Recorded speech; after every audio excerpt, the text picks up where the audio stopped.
Up, y'all? I'm back. It's Butter. So, like I was talking about the police and the safety of the trains on a segment of prior. When I was a kid, I'm talking about the late 70s, early 80s, police were in the neighborhood. They were a little bit more familiar with the neighborhood kids. They were aware of whose parents were. And I'm never going to say that New York has been a safe city, but I never felt in danger. And I grew up in a time where we had a real drug epidemic. I grew up in an abandoned city that looked like Beirut. It was dilapidated. It was abandoned. It was lots. It was all kind of things. And as scary as the city looked, I felt safe.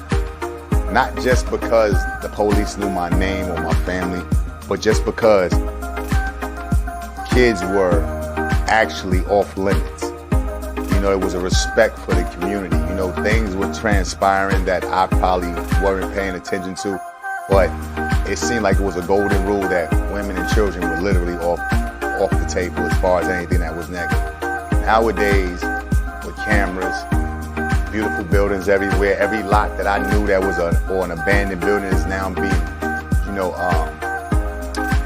reinvented. My neighborhood looks unrecognizable, but I appreciate what they've done.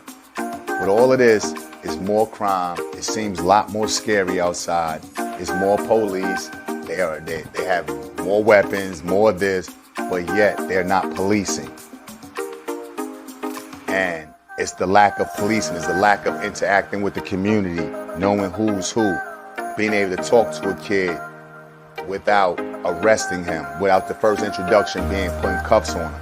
A lot of these problems could be diverted if you knew your community. Got to do better, Mayor Adams.